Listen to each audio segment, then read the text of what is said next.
Are you ready for the Blackout Part 2? Come to this blackout ready to have fun. In July 16th in Atlanta, Georgia. It's almost time for the blackout. Hey, is you ready for the blackout? Hey. What's up, everybody? It's Rox with a little bit of talk about what's at the top of the blog, so let's get to it.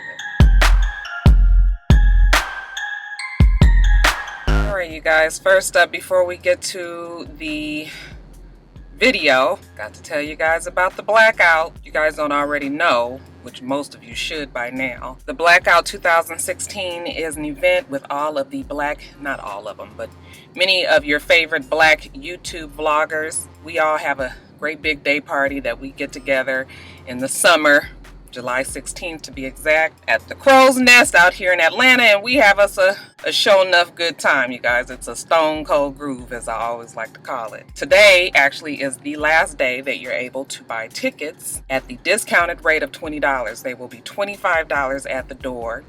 And if you like me, you always like a little discount. You guys should all take advantage of the discounted price, and I'm going to leave this is the email address that you would use to get your tickets. I know a lot of people wait until the very last minute, which is fine, okay, but you know, why not just have the ticket in hand so that you can make the plans, especially if you're coming from out of town. One less thing you have to worry about, okay? You already got to get your plane ticket or your gas money together, or your bus ride fare, whatever way you're getting here. So if you have your ticket already, that's one less thing you got to worry about when July gets here. And I'm hoping you guys will all come out, those who came last year, those who said they were coming who didn't. This is your chance to make it this time, and I'm telling you guys, we have a really, really good time. I mean, I know at least I did. If you guys saw the video from last year, I had a blast, like it was my own personal fucking party. So we're hoping that it's bigger and better this year. Looking forward to seeing you guys. I gotta get it together,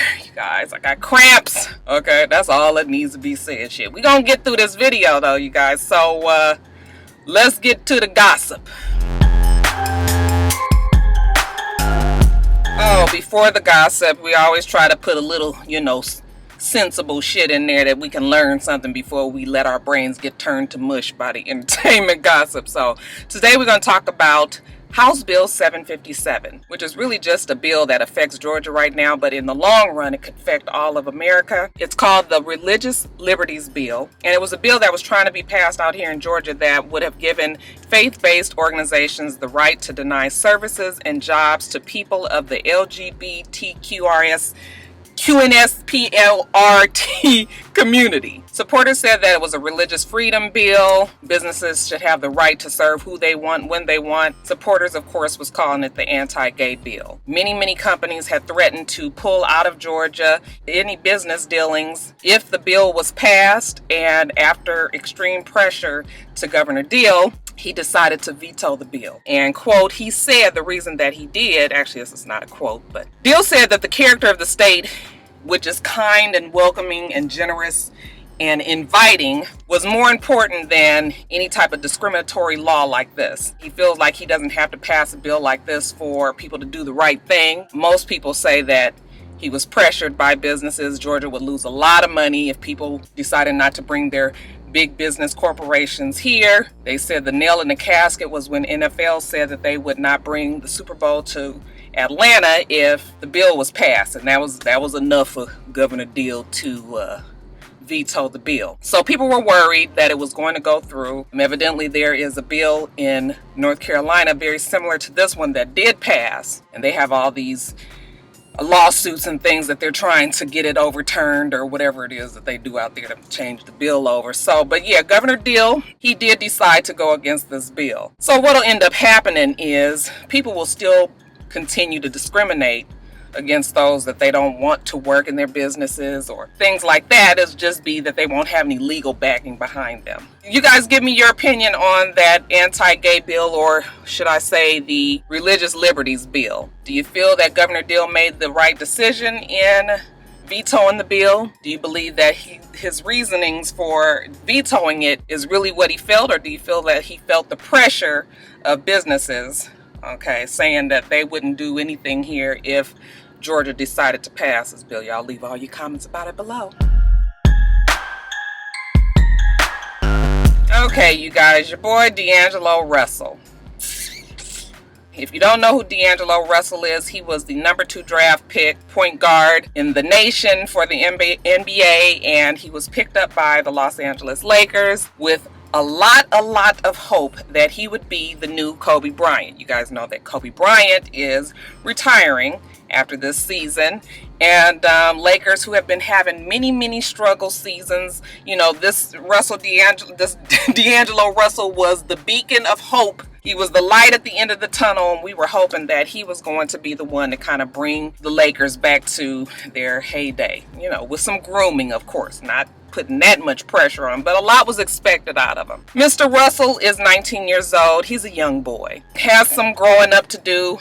Obviously is not as mature as we would like for him to have been, and he sees that he is now in a little bit of trouble.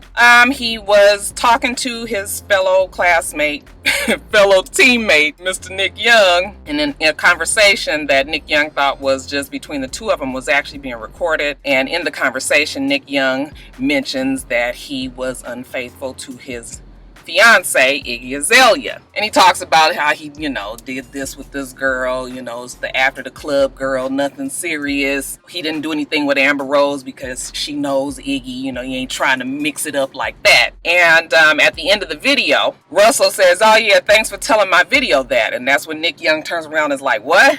And the video cuts off. Well, somehow the video made it to the mainstream public. I've heard stories that it was on Snapchat and that D'Angelo thought that, you know, that it would go on. The few people that follow him would see it and then it would go away. But, you know, like I said, there's some immaturity there.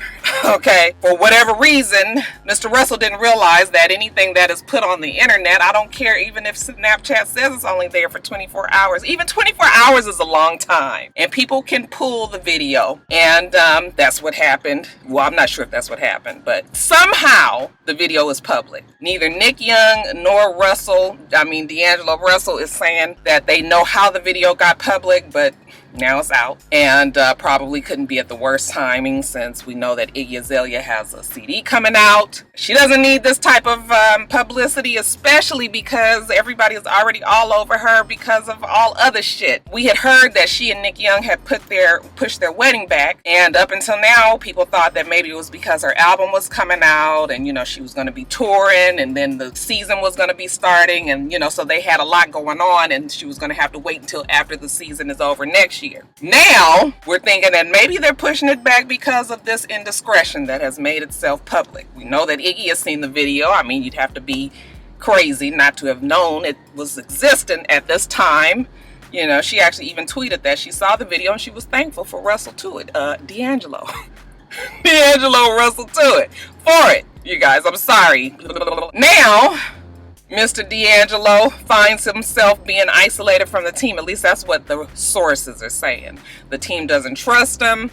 The team is isolating. They won't pass the ball to him. They won't eat lunch with him. They won't talk to him. He's by himself in the locker room. All that we don't know for a fact, but I would imagine that this type of incident would keep your players from one, because there's a brotherhood there. There's something about being on a team of males that throughout the camaraderie and all, we want everybody to kind of, you know, whatever we say there is what stays there. It's not for everybody else to hear. And when you violate that trust in such a way, in such a childish way, that, I mean, just silly, then this is the result. Now it's like the Lakers are in this bad position because, like I said, he was a big deal. They brought him on with a lot of high hopes. They can't just throw him away. But if the unity and the, you know, if the, what is it, the flow of a team, you know, the cohesion,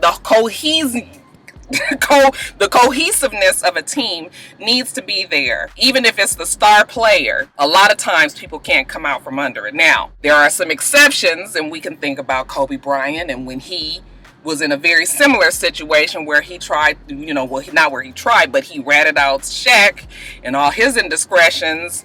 to the police when he was scared about his whole rape out in Denver, and he was just talking and running off at the mouth and saying shit that he didn't need to say. And that was a big deal to the team, but that was also something that they were able to overcome. One, because Kobe lived up to the hype and turned out to be one of the best players that the Los Angeles Lakers have had. Y'all, I've had coffee, so I'm like, my voice is all jittery and shit. So it's like trying to go ahead of me. Y'all know how it goes. So, but Kobe, after all that happened, the team was pissed at him. Shaq was also the star there. They relied heavily, they needed to rely heavily on each other, and it was all this drama background going around, and everybody in the, we all knew about it. The good thing that happened with Kobe is that Kobe is a unique individual where he's able to go inside himself and really channel his talent and kind of block out all of the background chatter and do what he has to do, which is play basketball and win championships. And he's proven himself, and that's why a lot of people respect him. A lot of people still don't like Kobe. He's not the most likable person, an asshole, some people would say, but you cannot deny the talent of Kobe. And so he was able to win over people, even with that happening, because Shaq was everybody's favorite player. Even with that happening, he was able to overcome it because, you know what, we was winning still. But it was a bad time for Lakers, all of that. I remember it very clearly. So now, fast forward to 2016, it remains to be seen what will happen with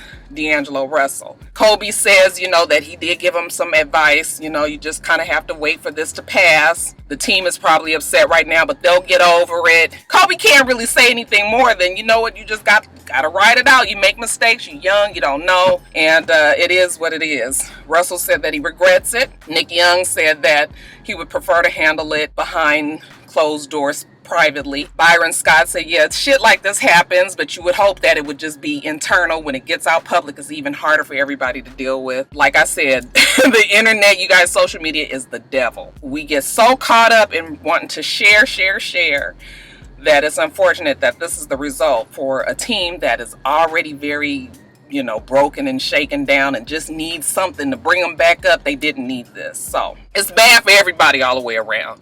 Okay, Nick Young also has that case, even though I don't think it's going to do nothing, where the lady said she was being sexually harassed. D'Angelo has all this pressure on him to either show and prove or get the fuck away. Okay, the Lakers organization is just one more blemish that we need to overcome. Okay, it's just a whole lot, but it'll pass. What's sadder is the fact that Iggy and Nick Young, with this kind of pressure on a relationship, I really don't think it will last. But you know what? Time will tell.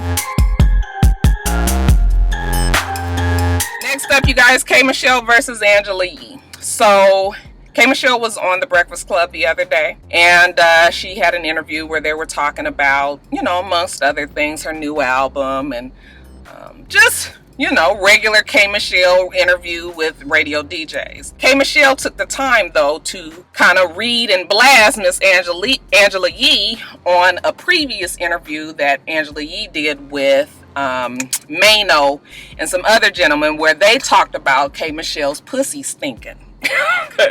The box was hot, okay, and not in a good way. KMichelle goes off on Angela Yee, and I'm paraphrasing, but basically what she said was that for her to be a woman and for her to know that as a woman how hard it is to get ahead, that KMichelle is always an underdog. She's got an album coming out, and she didn't need that type of bad publicity right before her album. It always happens right before her album. She's never able to enjoy because the controversy always precedes her album release.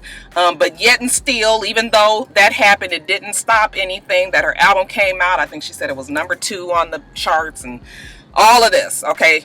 But she told Angela Yee that because she said that when they had already moved on in the conversation, wasn't talking about KMichelle anymore, and Angela Yee made it a point to bring it back up. When they were moving on, Angela Yee goes, yeah, but what about KMichelle? And they said, oh, KMichelle, Then it was another 5 minutes of them talking about her and how they still would hit because she's a star and all of this stuff. Yeah, KMichelle didn't take too nicely to this. And you guys remember I was telling you that I was worried when I met KMichelle, because I was like, she is definitely the person that will call you on your shit. And remember, I always tell you guys that we as vloggers or bloggers, or even anybody that's a journalist and radio writing stories or whatever, you always have to be ready to face the person and be responsible for the shit that you say, and that you cannot help the way people react to what you've said. So I had to pray to the good Lord that that she wasn't going to be offended by anything that I said. I didn't feel like I had said anything really out of pocket, but you just never really know. So this case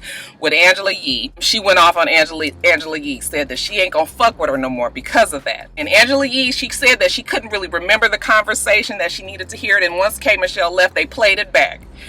And yeah, she did bring it back up. So people are saying, K. Michelle shouldn't have gone off on her like that. K. Michelle, is always going off on women, but not necessarily going off on Charlamagne the God. And Charlamagne the God said some nasty shit to her as well. My feeling is, without getting into all the other stuff, I think that Angela Yee did bring it back up. And I do think that they were moving on to something else. And so I feel like K. Michelle had the right to feel that the way she did. Angela Yee was trying to downplay it. I don't know if she really was trying to point K. Michelle out like that. I think she just didn't want to move on from that topic. She wanted to talk more about it. When she was saying, isn't that a bad reflection on you if you sleep with a woman who supposedly has a stinky puss? But because she prefaced it with a K. Michelle on the beginning, now it just seems like you're talking about K. Michelle. And even though I don't think that Angela Yee was really talking about K. Michelle, yeah, she made it seem like she was when she brought K. Michelle back up. So, I mean, K. Michelle, you would think, would have thicker skin when it comes to people saying things about her. I mean, she's in the entertainment industry, and she is a controversial figure. However, people are human, and people have their feelings. And it might have been a bad day, okay? Some days you can take shit a little bit worse. That even happens to me. And I'm on a way less, lesser scale. But some days you can take it, other days you can't. But it's not always a time where you can confront the person that says some shit to you and get it off your chest. Okay, so I don't think that Angela Yee is this bad, messy kind of person that K. Michelle was trying to make it seem like. However, I do think that Angela Yee brought it back up, and it is what it is. I haven't heard K. Michelle's full album. I've heard a few songs off of it, and I like it. It's very K. Michelle. It's actually, I know she's trying to venture off into some country music and into some blues and all of that. And you know what? Good. I mean, everybody shouldn't have limitations to their talents and the things that they want to do. Okay, even rapping. I just wish that K. Michelle would just kind of stay Ray Charles to the bullshit and just be about her business. She's getting better with it, but she still, kind of gets out there, and when she gets fully in a moment where she got to tell a bitch off, she don't know how to pull herself back. Yeah, K. Michelle, let's just make this music and let's move on. That's kind of how I feel about it. Child, I still don't know who Kehlani is. I don't know who Party Next Door is. I only had heard of Kyrie Evans. But we're going to talk about it real fast. So evidently, Kehlani and Party Next Door was in a relationship. And everybody knew that they were in a relationship. Kehlani is a singer. She is, still kind of not on the scene yet, but, some people know of her. So they were in a relationship, and then all of a sudden, she posted a Instagram post where she was with Kyrie Evans. Is it Evans? Irving, y'all. Kyrie Irving. She posted how she never knew love like this, that the other person treated her so bad, and she's now with this person who has her full heart. You know how it is with social media. We want to put a whole fucking damn essay about how we feel about somebody, just always wanting to tell our business. So everybody was like, oh, she's not with Party over there no more, and now she's with Kyrie Irving. And so we thought that was a relationship that was flourishing. People were happy that she let us know that the shit was fucked up with Party over there, and that now she's with Kyrie Irving. Okay. Next thing you know, Kyrie, y'all can't get these fucking names together. Party over there was having is it Party over there? What is his name? Y'all keep on wanting to call him Party over there because I tweeted that. It's Party Next Door. Party Next Door posts a picture of some hands in his bed. His hands and what we believed were her hands, because she has some very telltale tattoos on her hands, saying that even after all that post and that drama, I got the hoe back in my bed. That's a paraphrase. He ain't call her a hoe, but he might as well have, because as far as we all knew, she was still with Kyrie Irving. And of course, Black Twitter, honey, they shamed her. They slut shamed her to death. Bitch, you just posted on Valentine's Day how, you know, Kyrie Irving got your heart and you didn't know love like this, and, you know, motherfucker was cheating and all of that. Now you in the bed with party over there. So, party next door. Then to make shit worse, party next door is performing somewhere, and he actually has on a Kyrie Irving jersey. And he's singing a song about getting his girl back or some shit like that. So just really rubbing salt in the wound, y'all. And, Kehlani couldn't take all of the Black Twitter roasting and dragging that they did, and so next thing we know, she posts a picture of an IV into her arm and saying how, you know, she tried to kill herself, and, you know, that the good Lord didn't take her, and, you know, that means something, and, you know, she didn't cheat, and you know, life is worth living, and you know. She said that she's thankful that she didn't die, that she wasn't sitting in heaven next to God. I said, girl, first of all, you wasn't going to heaven because you kill yourself, you're going to hell. I mean, don't we already know that? Okay, not a laughing matter, not laughing at all. But what I'm saying is, well, what I guess I'm saying is, again, why do we have to post all these things? Now, I'm not saying that the woman didn't try to kill herself, and I'm not saying that I want her to have succeeded. What I'm saying, though, is I want you to not be worried about social media less than 24 hours after you try to kill yourself. That's another roasting coming, because it's just like, now who is sitting up in a damn psychological, you know, facility part of the hotel, I mean, of the hospital, and wanting to tell the world that they tried to kill themselves just to get more sympathy, you know. I don't know. We are in a generation who just wants to overshare. And people all had their comments about that. You know, Chris Brown, and I'm not getting into all of that. You know, I want you to worry about your health and yourself a little bit more, and not feel that you have to run and tell the world everything that's going on right as it happens. Back up a little bit, heal, get your life together, and then if you feel like you need to say something later on, when, you know, once the damn dark clouds pass, then that's something else. But yeah, you know, so it was just like, you know, I was mad after I found out the story, because I ain't heard of none of these motherfuckers. Okay, but when I heard the story, I was mad. All of this was going on in the public, and I'm hoping that the girl don't stay with him. If he was, you know, if he was trying to make her look bad to me. Now Kyrie Irving came out finally and said that all he worries about is basketball. She's a good person. Her family are good people. They weren't together at the time that the picture was posted, and it was too bad that, you know, the guy, what's his name, Party Next Door, had even posted it and trying to mislead everybody to thinking that she was fooling around when she really wasn't. So I don't know if that's true or false. Maybe Kyrie feels bad for all of the publicity, the bad pub that she got. So, you know, he just said, let me just say that we wasn't together, you know, behind closed doors, let's just break up and be done with it, you know. But it might be true as well that they weren't together, and that, like I said, Party Next Door is just trying to make her look bad. So I know the girl is only 20 years old. She got a whole lot of figuring out to do. Life is still, you know, the majority of her life is still ahead of her. We all made mistakes at 20. We didn't have Twitter and Instagram and Facebook and all this other World Wide Web shit that, you know, was going on today. So back then we was able to make our own mistakes and just grow from it with whoever was involved at the time. Now the shit is way worse because all the world is looking in. So, I mean, it's gonna be hard for her, but she gonna make it. She gonna be fine. But I want you young girls to realize that maybe too much is too much, and maybe we need to not tell every single thing that happens in our lives. And that's not even young girls, that's everybody, young, old, men and women. We need to draw back a little bit, because as you can see, the shit will backfire.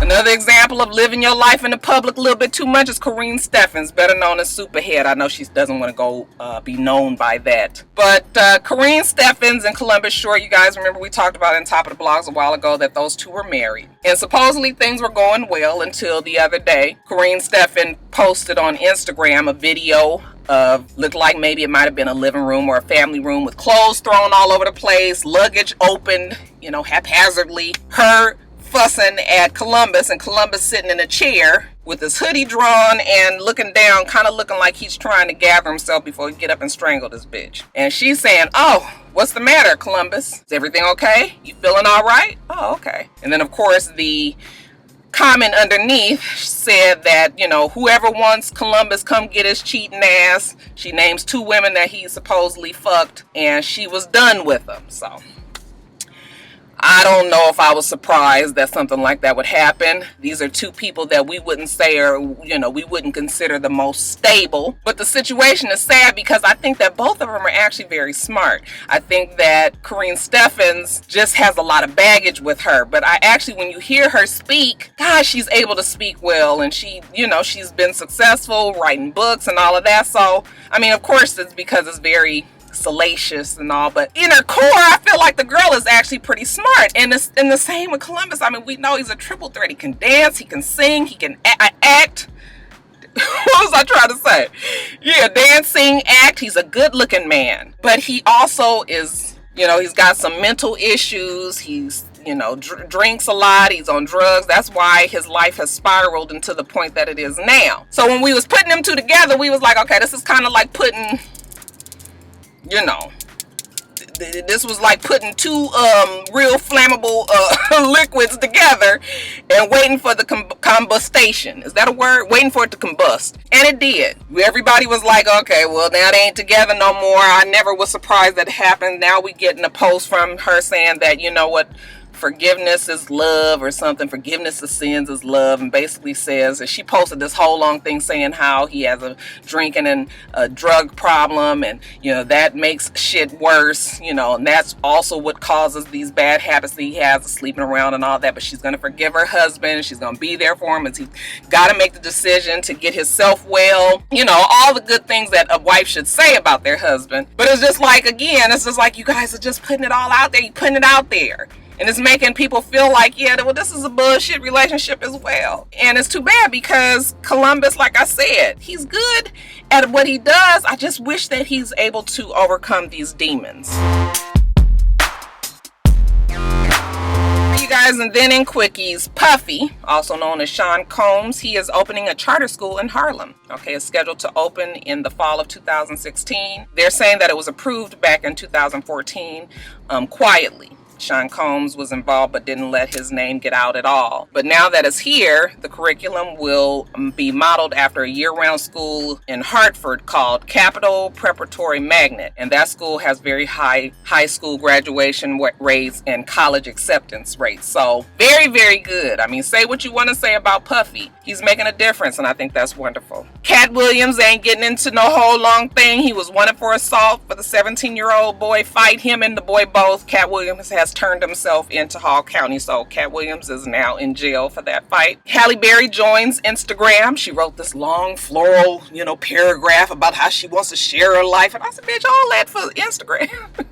Instagram is on the decline with all this shit that they got about to change up with the notifications. I was like, now I turned that shit on and turned it right back off because I was just like, the fuck, I don't want to know about everybody posting shit every single time I look up. Instagram gonna have to do better than that, y'all. I swear I don't want it. And if Instagram starts to get too involved like Facebook, I'm gonna be off it. You guys know I love Instagram. I'm sick of Instagram with these changes, child. But yeah, whatever. Welcome to Instagram, Miss Halle Berry. Welcome to the fool of fucking niggardry. And then some congratulations on new babies. First of all, Fetty Wap and Masika just had their brand new bouncing baby girl. Miss Kari Barbie Maxwell was born couple of days ago. She was 7 pounds 1 ounce. Said that Masika went into labor with very little pain and a very short labor, and that even though Fetty Wap was out of town at the time, he made a 6-hour flight and was able to make it to see his little Kari born into the world. So congratulations to, I don't know what, they ain't really no couple, but congratulations to baby mama, baby daddy. Also, congratulations are in order for T.I. and Tiny. They have their little girl. She was born on Jada's birthday, March 26th. Supposedly she was due on April 20th. And since nobody was expecting her to come so early, T.I. was not in town either. He was in Las Vegas. There was rumors saying that he wasn't here for the birth, but Tiny later released a statement saying that, you know, he got on a plane as soon as he could and was here with time to spare to see little lucky number 7 born. They ain't said what her name is, but there's rumors that they're gonna name her Royal. This is the 3rd baby between T.I. and Tiny. First little girl that Tiny has had with T.I. And this would be the 32nd little baby that T.I. has had. I need to stop. Hopefully T.I. ain't having no fucking more babies, y'all. Y'all know how he do. And somebody also said in my comments that Leela James had a baby. I didn't even know she was pregnant. Okay, so I don't have the information on her, but if she was and she had a baby, you know, congratulations, Miss Leela James. All right, you guys, let me get off of here. We do this every single week, so make sure that you rate, comment, and subscribe, and make sure you come back.